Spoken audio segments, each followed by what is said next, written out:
Welcome, Sarah. Welcome, Shafayet.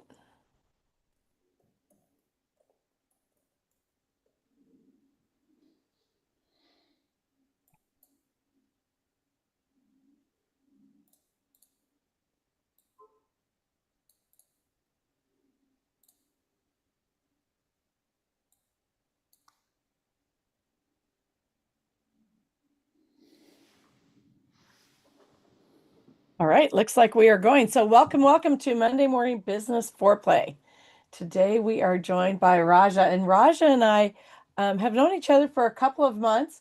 I love what Raja does, and one of the things that I love most is that he has shown up even with his stutter, which, I don't want to be the one to always point that out, but I just love that because it says to me that if you can do that, then there's no reason why the rest of us can't keep showing up, right?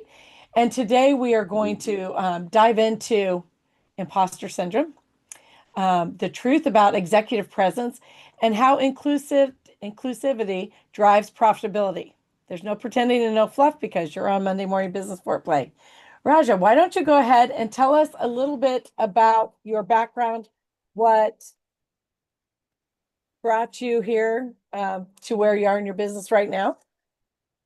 Okay, certainly happy to. And first of all, Coleen, thank you so much for inviting me to your group. You have a great leader right here, so I want to give her a big thanks and a big click of the victory bell.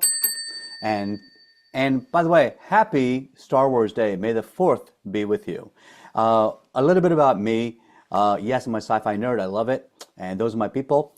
I live the triangle life. Cancer research for the mind, karate for the body, and music for the soul. So when I get up on stage and and and I start singing, "This is the moment, this is the day when I send all my doubts and demons on their way," people are blown away because they didn't realize that internal power is behind the voice that you hear sometimes stumbling and tripping up in front of you. And yet, because of this, now I am able to speak on any stage, anytime, anywhere, because I found a way to transform my ability to transform that fear, flip it into my superpower. And I want that for all of you as well.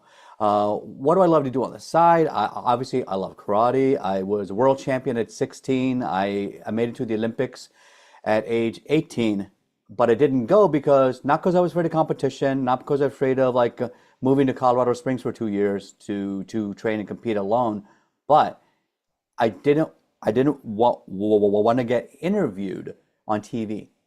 And so for all of you, that's that hidden trauma of people with invisible disabilities. So we're not going to dwell too much on that today because I want to show you by example that I have now in the past 3 years found my voice. And I want that for all of you. So with a show of hands, I want to ask everybody out here, who here has ever felt imposter syndrome? Like, maybe I'm not good enough, maybe I shouldn't be in this room, maybe I shouldn't, maybe I'm not the person that they should be paying attention to. Yes, I see basically every hand go up. All right. And for those who are too shy, it's okay. I'm here for you. And for imposter syndrome, it's it's a name that's been around ever since the 50s. And we're going to talk a little bit about it. And today I thought I'd do something unique for you all because think about it this way. We have right now an opportunity to start to transform yourself. Now, think about this. A lot of leaders over-explain because they want to sound smart, right? Sound familiar? But imposter syndrome makes people kind of like hedge their bets and apologize, and it dilutes their authority. So what happens when you do that? Teams lose trust, and then communications lack clarity. So when I talk about inclusive leadership, it's often treated almost like a moral topic only, but I want to pre-frame that into something else. It is a strategic business opportunity.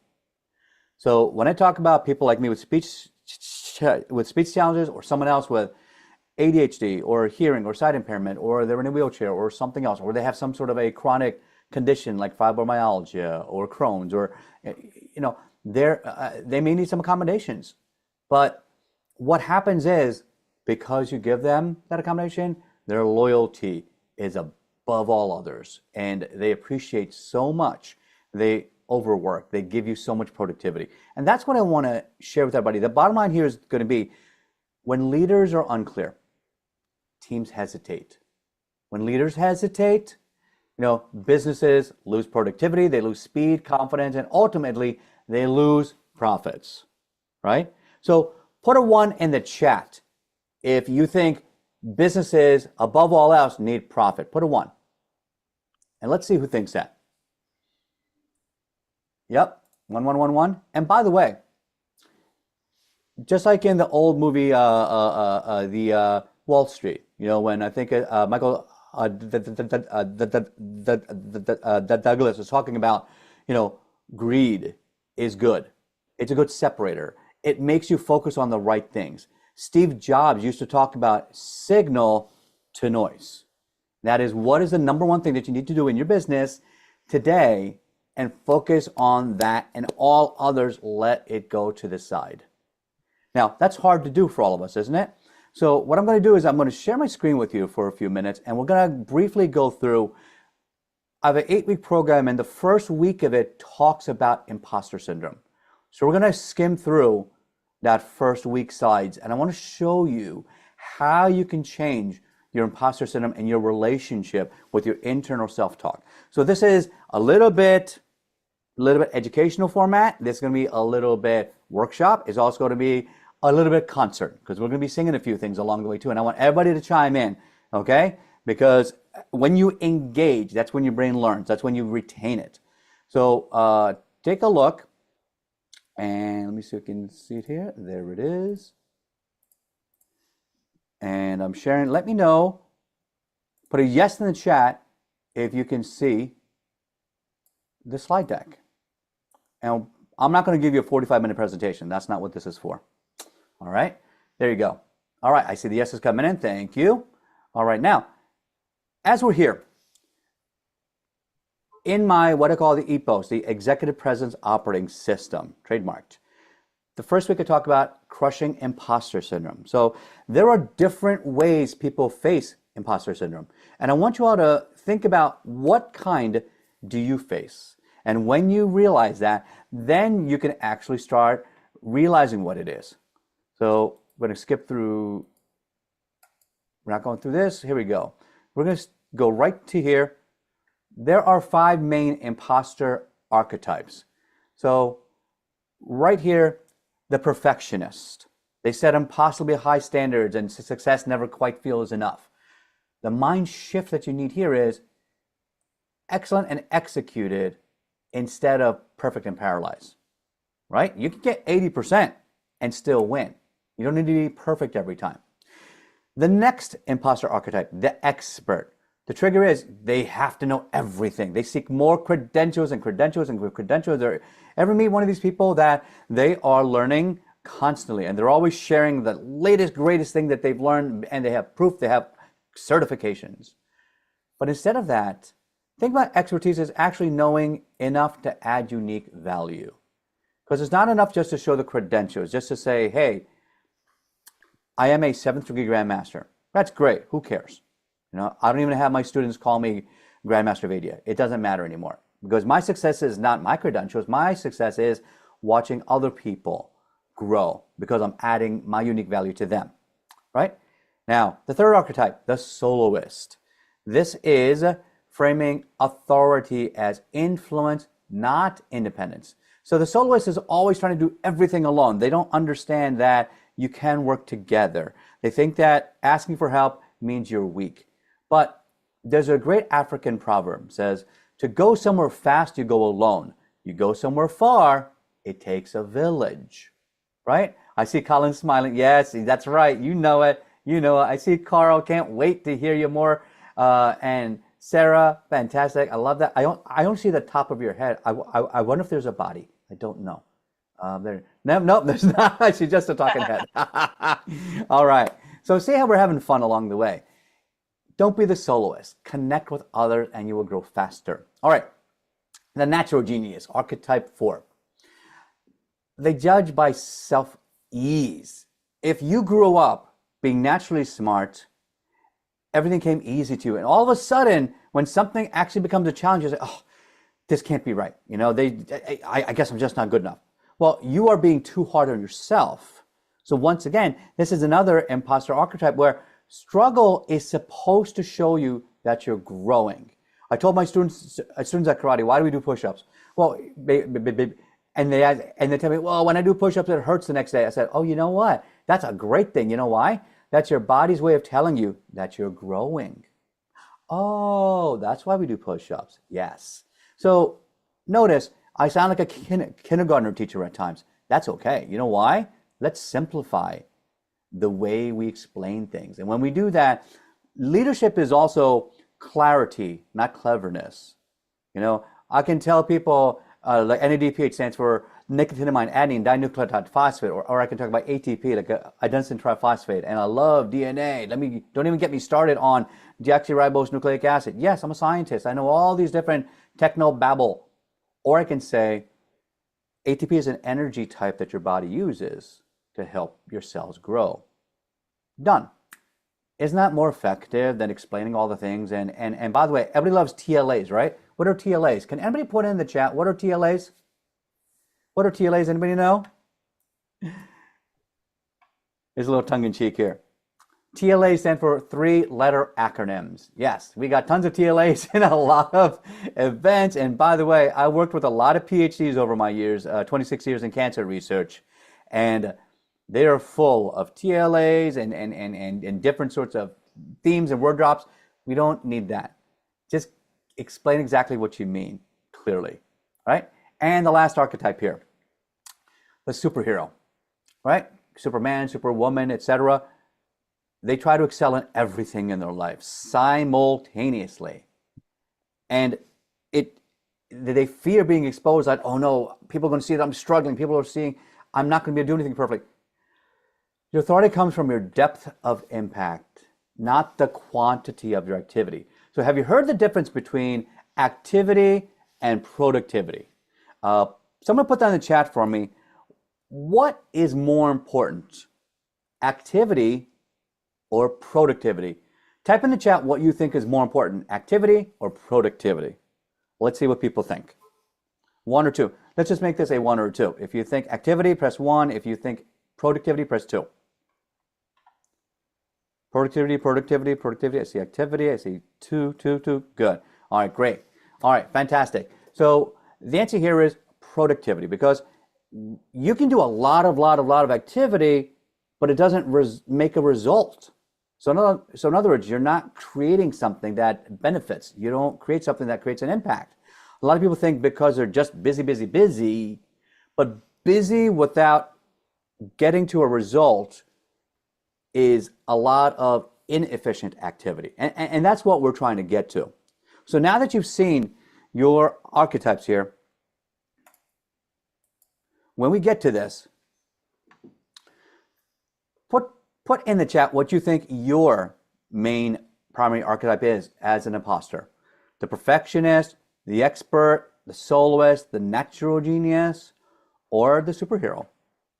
And think about what it is that we can do to create that mind shift for you. Remember, I talk about black belt mind shift. I live by a black belt code.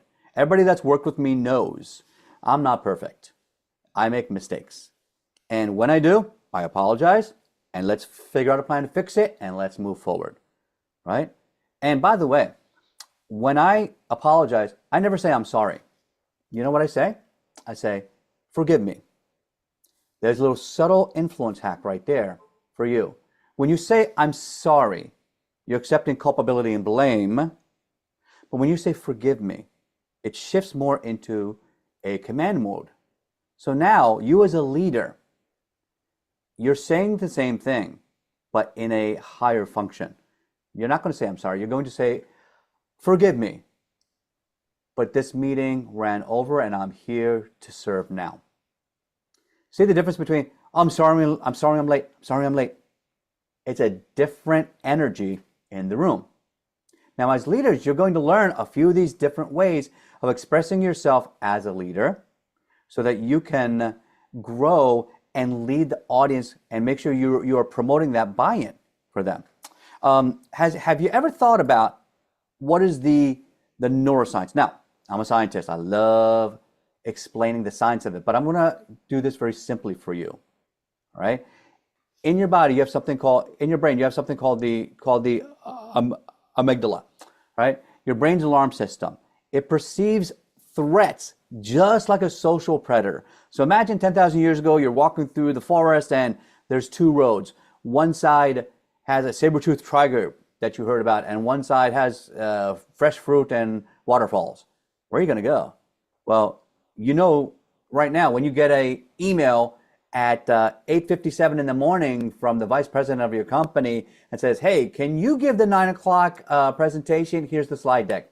What? Now we got we got the bell ringing in our head. Uh-oh, alarm system, imposter syndrome. Okay, now we're going to either we go to fight or flight or freeze, because some people freeze because they get into panic mode and they don't know what to do, right? So one of these issues is that because you're brilliant at your desk, but in the moment you turn blank, you freeze up, it holds you back, right? All right, the second one here, this negativity bias. Your brain weighs negative experiences 5 times more than positive ones. It's a safety mechanism. It keeps you safe. Now, in this modern world, we're not getting attacked by a tiger, right? There's no wild animals wandering the parking lot next to my Prius, right? But sometimes we're thinking, uh-oh, will I get there in time to get on the charger before all the spots get filled up? Uh-oh, will I get to the cafeteria in time so I don't have the long line so I can get to my next meeting at 1 p.m.? So this negativity bias starts to manifest because we're trying to find ways to avoid it and get around it. In some ways, it's good, but don't dismiss your luck, right? Because what happens is you're starting to chart every mistake as a proof of inadequacy, and it's not. It's not. It's a safety mechanism. It's a safety bias for your life. And in some ways, it actually will help you. And then lastly here, this comparison network. This is have you ever seen other people, and I've seen this in karate school all the time. Oh, well, Johnny's kid is learning faster than Andy's kid. That's not fair, right? And imagine, or throw up. All right, you fight or flight or freeze or throw up. Okay, we'll add that to it. But right now in the social media age, imagine this. Our network is hyper activated every single day. We've heard that right now our attention spans have dropped. It used to be 11 seconds, now it's 6 seconds. Now we're dropping below that of a goldfish. And actually now, you know, I think a goldfish is now 5 seconds, and the average attention span on TikTok is 3 seconds. So if you get up there and your marketing is not clear and right to the point, you're going to lose them right away. You're going to lose them right away. So here's what we're going to do. I'm not going to go through this whole thing, but have you gotten great value right so far? Please put value in the chat. And what is your biggest takeaway so far? I'm just going to add in here, Raja. I think that what you just said, that the negative gets 5 times more attention, makes me really want to focus on feeding in more positive. And also just the reframe clarity on the imposter syndrome, because I like to say I don't have it, but then I feel like there are a lot of times when I feel like I need more information, I need more value before I present things. So there's that in the expert mode, right? Yeah. Mm-hmm. And here's a cool thing. A lot of us think that we have to be perfect all the time, or we have to be the best all the. No. You have to add value. One thing I've learned over the years is that I used to be ashamed of my speech impediment, but now I've learned something else. Now here's what I want you to do. We're gonna practice. We're gonna have a little fun here today, okay? And we're gonna go clap, clap down, clap, clap down, clap, clap down. We will listen. Let me hear it again. We will listen. Yes, there we go. All right. Now, remember I told you this is part concert, right? So one of the hardest skills you're going to learn as a leader, all right? The average speaking rate of most normal business people is around 125 to 150 words per minute. Now, I am, deathfully aware of a lot of the speaking statistics, because growing up, I had to figure out what can I do differently to become more fluent? What can I do better so that people can hear me and not judge me for the way that I speak? Because when I was younger, when I was in second grade, my second grade teacher told the entire class, and this is not polite now, but that I was mentally retarded because I used to get into 30-second speech blocks. They put me into a special ed for 4 years, and I finally broke out of that because I said, "What can I do differently? How can I show what I know?" Well, by sixth grade, I had the highest scores in math and science in the entire, not just my entire class, but all 5 classrooms in the sixth grade. They realized their mistake, and it took them that long because they prejudged me. And a lot of us have been prejudged, right? Raise your hand if you've been prejudged. Anybody out there been prejudged? You walk in the room and people don't know exactly who you are. They're like, I hope they get to know the real me, right? Because sometimes we all feel like a pineapple, kind of like prickly on the outside, but if you just get past the outside, you see all the sweet goodness inside, yeah? And so as I learned how to do that, I started to connect more and speak more. By the time I got to high school, all my friends were in the gifted program except me. So I had to fight with the school principal and the teachers how to get into that. Now, I want you to think about this. When was the last time you had to fight for your right to speak, for your right to be in the right place, right? I had to bring my father in to talk to the principal. They said, "Oh, I'm sorry, you may have to pay for the test. We don't have the budget." Like my dad was a very successful dentist. He said, "Okay, fine. What else?" That's it. And the principal finally realized he was holding back my life because of a budgetary line item. Are you kidding? So they tested me. I'm not here to brag. They found out my IQ is 160. They held me back for years because of a perceived notion of who I was. And I don't want any of you to feel that also. So I'd like you to try something here. When we walk into a room, now let's talk about body language, right? Because they say that your communication is perceived as about 7% your words, about 38% your tone, but 55% your body language. So this is the part where we start to stand up and work on something, all right? So for those who can, I'd like you to stand up and, that's right, say hi to Han and Chewy.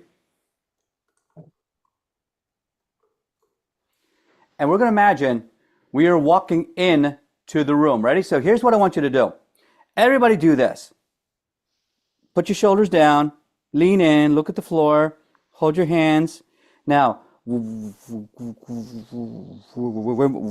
women, when they stand in a party, they feel insecure. Human beings protect their private organs. Women tend to cover their breasts. They're hiding like this. Men put their hands in front of their jewels and they're standing by the side. This is very low quality leadership, right? You don't expect someone walking in like this to be the one that's in charge. Now, say that. We come in, and here's what I want you to do. Hi guys, I'm your new senior VP. We're gonna go through the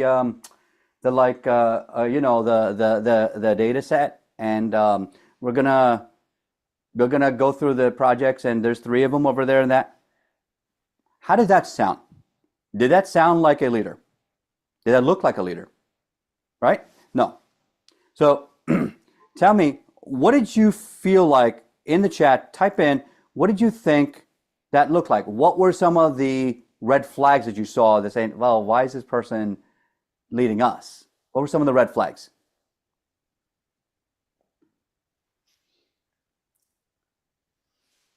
And now, yeah, tone, very sure. Voice quality is a little bit low, not weak. Yeah, weak looking down. Insecurity. Yeah, you can feel all that, right?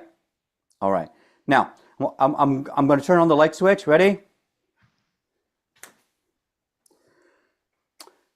Welcome, everyone. I'm your new VP of Operations, and here's what we're going to work on. Today, we're going to work on the data set. We're going to work on manifesting our marketing, and we're going to talk to who are going to be our new team leaders for the next project. Let's begin. What was the difference? What was the difference? Tell me the difference now. I'm the same person, same word, same voice. But I did something a little bit differently. What did I do? I took charge. He looked sure. Yes. What else? Anything else? How was the body language? What was different? Yes, I squared my shoulders. See, I wasn't this way. I wasn't like this. There's psychologically, when you see someone like this, they look a little bit insecure, like they're trying to protect themselves. There's something in the literature, and I have to find it. The longer your ear to your shoulder ratio, it makes you look more confident. So when you're sitting in, I know one client I had that didn't understand this and would always sit in like this on Zoom meetings like this. And I'd say, well, that doesn't look for leadership. It doesn't look like a good quality. Why would clients hire you when you're like this, all crunched in? And I told her, you need to get up there, right? And regardless of, you don't need makeup, you need a voice, you need a sound, you need to project authority. So here's one thing that you can do every single day now, and I want you to do this from now on for the rest of your life. Have you ever walked through an archway in your home, in your office, in any building? Yeah, there are doorways, there are arches, right? Well, watch this. This is my shoulders, and when I go through an arch, what I do is, army pose. Boom. See the difference? I just clicked up my entire framework from my crown all the way down through my spine, and what it does is it projects authority because now people can see you standing up straight. It doesn't crunch your throat like this and let your voice get stuck in here. By opening up here as well, do you see the difference? Can you hear that difference? That when I'm speaking, I'm connecting more with the audience. Now, these are all things that have to work in practice. It's not enough just to sit behind a Zoom desk. That's why I have a sit-stand station. So when I'm presenting, I'll always like to go half and half. I'll sit half the meeting, I'll stand half the meeting. And if you do that, all of a sudden, what happens is people start to see you as more energetic, more active. Here's something else I want you to do. Where are my hands? Where are my hands? They're not here, they're not fiddling. Thanks for coming here and glad to, come in. My hands are fiddling, right? So people are getting distracted. I remember one person gave a audition at the opera company and they were singing and for some reason they had their pinky out. And I remember them just doing like this and that. And I remember just thinking, no one's listening to him sing. They're all looking at this little extended peninsula, right?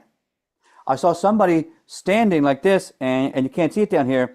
They're leaning on one foot, and they're pointing their toes up in the air, thinking that that's sort of like a power pose or something. That is not a power pose, right? So here's what I want you to do with your power pose. When you stand, you put your feet shoulder width. So just like in karate, we do the same thing in Tang Soo Do. Ready stance. Boom, right here. Guess what? You just learned a power pose. That's what we're doing. We're preparing to do battle. But also on top of that, we are preparing to speak and we're preparing to project ourselves. Our hands can be to our sides when we're speaking.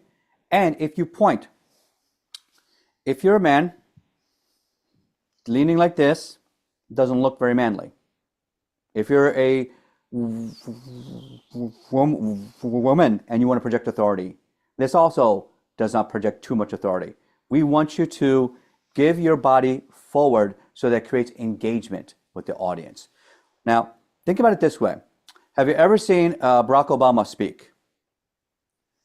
Here is the power core right here, right? Sort of like a rectangle, okay, from here to here. This is where the hands can be. Now, if you don't want to speak with your hands crossed, like this, there's data set and this and that. What you can do is one hand. This. See what I'm doing here? Palms open. Palms open. If I need to keep one down, that's okay. You either have two hands open, like this, palm open, or one hand and you're pointing to where you're going and what you're doing next. Very good. All right. Now, when you want to connect with the audience, more open palm language. My hands are here. You can do the steeple right here. I've seen a lot of people do this here. So Barack Obama does this. Starts here. This is what's going to happen, and you bring it right back. And here is this, dot, dot, dot, dot, bring it right back.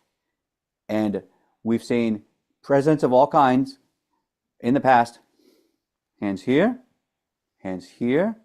sometimes hands here, sometimes hands right here, right? But the point is the hands do not distract, they accentuate what they're saying. Sort of like, notice how I had a slide deck. I'm not going to spend 45 minutes on a slide deck, right?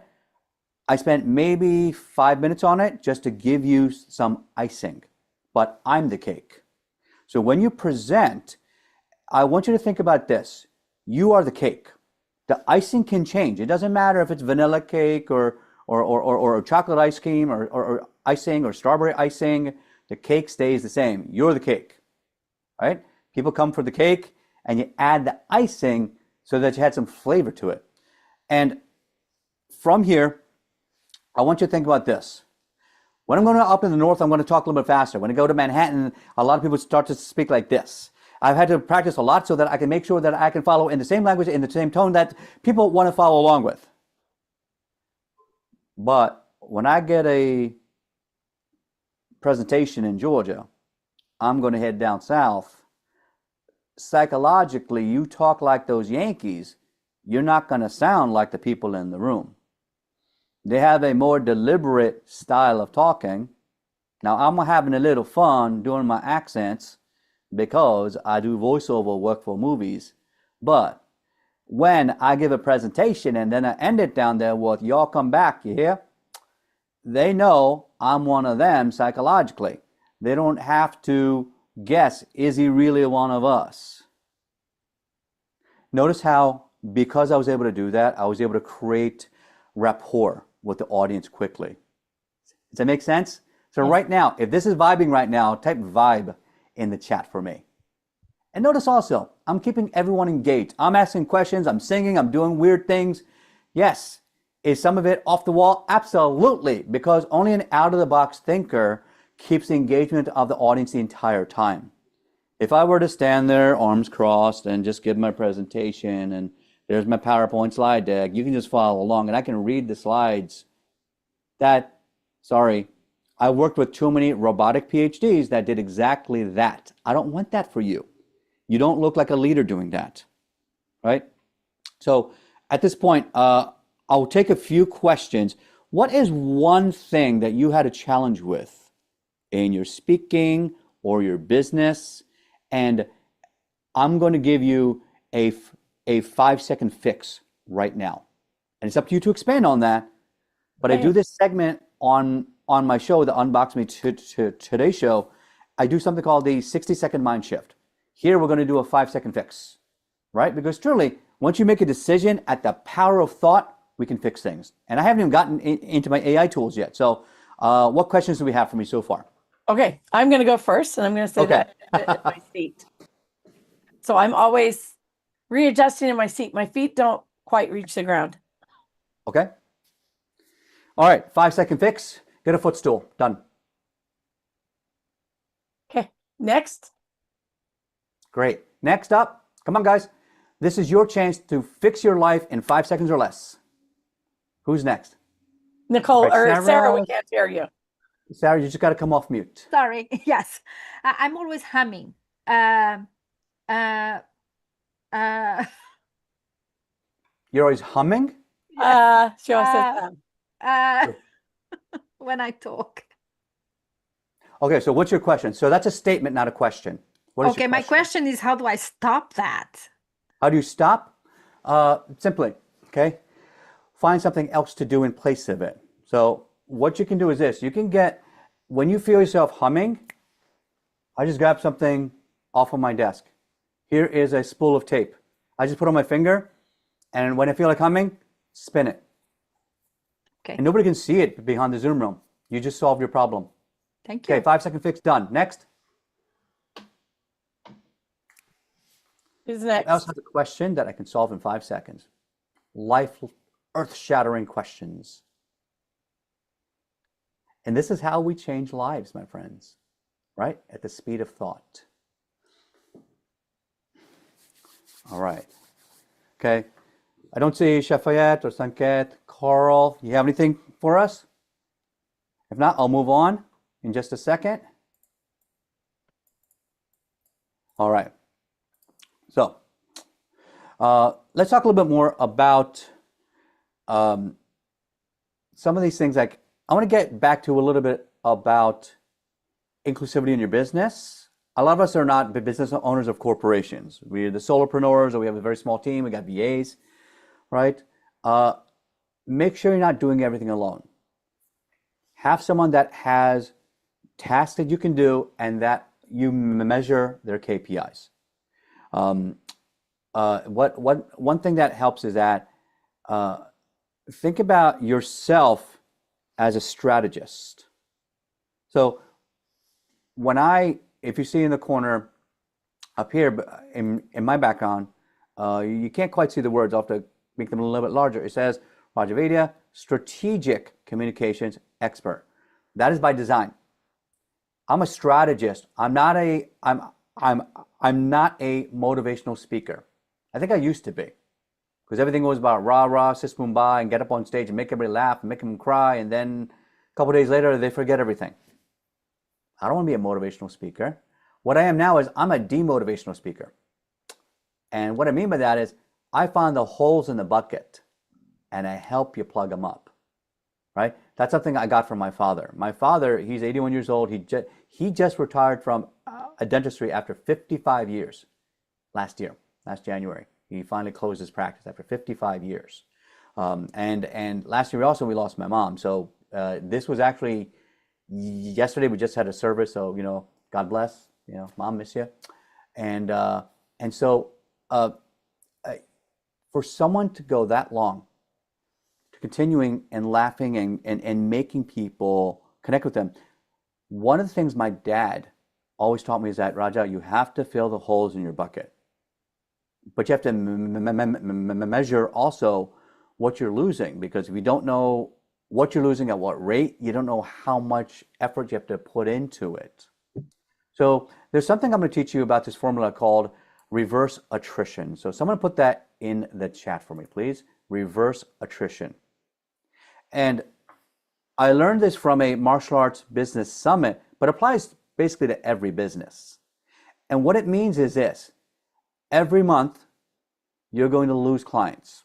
So let's say, for example, just for round numbers, you have 100 clients. Now, some of you have 10, some of you have 1,000, I don't know. Let's just pick for a round number, you have 100 clients. Now, every month you have a 3% attrition rate. That means 3 clients are leaving you. And that's just normal. People are going to leave you. 3 to 5% are going to leave you, right? So let's keep this simple, 3%. 3 people a month are going to leave your community, your subscription, your client coaching package, whatever. Now, what a lot of people do is say, oh, I have to replace those 3 people. No problem. Oh, wait a second. So here's the problem with that. Doesn't inflation go up every year? Doesn't the cost of tools go up every year? Doesn't the cost of gasoline go up every year? Doesn't the cost of a gallon of milk go up every year? Does the cost of cars go up every year? Yeah, everything is going up. So why would you like to replace exactly what you lost and try to stay at the same level? See, a friend of mine has a book out there, How to Live to 104. And one of the core concepts in that he talks about is, and I heard this from Shawshank also, get busy living or get busy dying. Your cells in your body are in a constant state of decay and growth. Well, so is your business. And this is where this reverse attrition rate comes in. So if you're losing 3% per month, that means over the course of a year, you're losing about 36%. Whoa, wait a second. You mean I just lost more than a third of my business in a year? Could be. Could be. So in other words, you trying to keep 3% every month, you're never going to be able to keep up. It's going to snowball and get worse for you, because then it also ruins team morale, and you don't have systems that continue that growth. So here's what I want you to do. Think about, what did it take for you to land 3 clients, right? So that's your CAC, your CAC, your customer acquisition cost. And once you realize what your CAC is, say it cost me $20, $50, $100 to land a client. Well, how much advertising did you do to get that client? So that goes into ROAS, return on ad spend. Now, some of you build things organically. That's fine. Organic works, but it's slower, and you can't measure KPIs through it. I recommend doing some ads to build your business, because then you can measure impressions, click-through rate, from click to landing, from click to a webinar, from click to a conversion, and all that adds up to your return on ad spend. And then your CAC can either increase or decrease. Now, say I know every single month I have a client that leaves, and that means I lose $1,000 in a month. That's $3,000 I'm going to lose. Well, if my CAC is $50, I don't care. Some people say, oh my God, it costs $50 to land a client. That's so expensive. Then you're a consumer, you're not a business owner. We have to think about return on our investment. The ROI is the ROAS. It's the return on the ad spend that we spend, so that we can get those clients in, right? So that $3,000 we're losing every month, if we can spend $600 a month on ads, $20 a day, that's it, $20 a day. If you do that, would you be willing to spend $600 to make $3,000? That's a 5x ROAS. Does that sound like a good win to you? Yes, no? Anybody? Yes. All right, good. I'm glad I'm hearing the yeses here. You get the victory bell, right? Because you're paying attention, you're engaged, and you're seeing that, yes, this is knowledge that we hadn't thought about before, or maybe we had, but it's not as clearly stated before. You must have a way to redefine how you grow your business. So now you know what your CAC is, you know what your ROAS is. Now your click-through rate, etc. I'm not going to go through all those details. There's 50 KPIs that you can measure. I'm going to focus on just those 2 for now.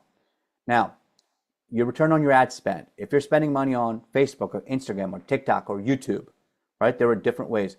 If you want video content that converts, that's YouTube. If you want to do more reels and shorts, that's probably Instagram and TikTok. If you want, I've seen great results come for me from Facebook and Instagram for coaching clients. So for me, that's my wheelhouse. And because of that, you have to now start thinking about, what is my targeting rate? If I want to grow my business now 3%, I don't spend $600, now I spend $1,200. I spend $40. Now, instead of losing 3% each month, I'm gaining 3% each month. So you see how that works? We go from backwards. At the end, we're losing this many number of clients, which means this much cost. We go back to our CAC. How much does it cost to get each client? Well, if it costs me $100 per client, that means if I spend $600, I can regain those clients and get it back. That's why knowing what your ROAS and what your CAC is important business metrics. And you need to also practice speaking so that you convert them. So it's not just about giving a free summit or free webinar once in a while. What is your conversion rate? How are you converting them? Are they going from leads to conversions? Because you can spend $1 million a month in leads. Whoa, I made 1 million leads a month. That's great. How much converted? Because if you don't have that conversion rate, then it's not working for you.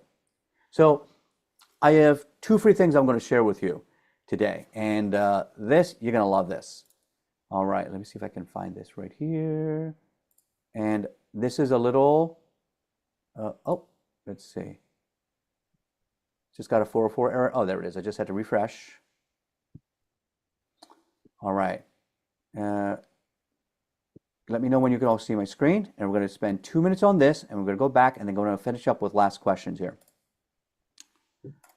All right. So this is a platform that I build AI tools on. It's called Lovable. And this is a tool that you all can try out for free. It's called Speaker Pro Tool. And it's your complete speaker toolkit, basically like your business toolkit. You learn how to find and build connections and how to refine your messaging. And I'm not going to spend a lot of time on it, but what I want to do for you is this. When you put this in, you get a speaker profile, you put in your materials, and it's going to make a positioning statement for you, right? And then once you get that all in, it finds events for you. So let's see. Let's look at entrepreneur business. Yeah? We're looking for events that are like, say, the state level, 5 months out. It's going to help you find places where you can speak, where they have gotten paid to speak before. So this is a powerful way for you to connect and to grow your business. Get those leads out there. Look at this. Florida State Minority Enterprise Development Conference pays $2,500 to $5,000 in years past. Texas Women in Business Annual State Summit coming up in October, $3,000 to $6,000. Virginia Small State Business Summit, $2,000 to $4,500, etc. So there you go. California Small Business Day, right? If you're a solopreneur, you're a small business, aren't you? Well, if I click that, not only can I send it to my CRM that I built in the back office, you can create a keynote with this. So I send it to the keynote builder. That is the next tab here. And when I click here, that creates a framework. It doesn't write your keynote because I don't want anybody to use AI slop and regurgitate it. I want you to use your own brain. You are smart. Don't trust the AI, right? But use it as a framework, as a tool to help you find everything that you need. So now that you do that, suggest a keynote title. So that means you can use this for a program or for a launch or a lead magnet too.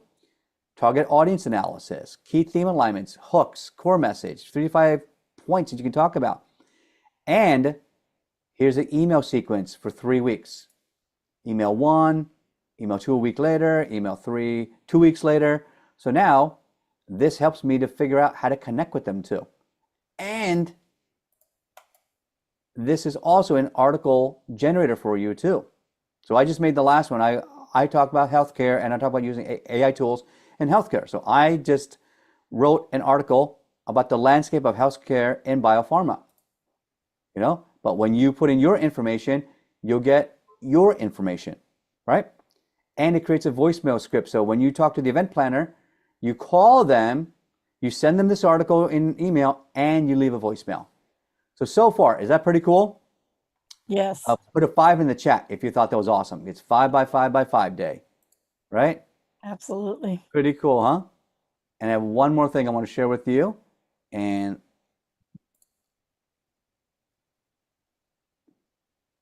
there we go. Dun, dun, dun. There we go. All right. So this is my website. I made also through AI tools. I'm transforming inclusivity into profitability for Fortune 500 companies. Notice all these things. These are all these companies that have been impacted by my keynotes, my workshops.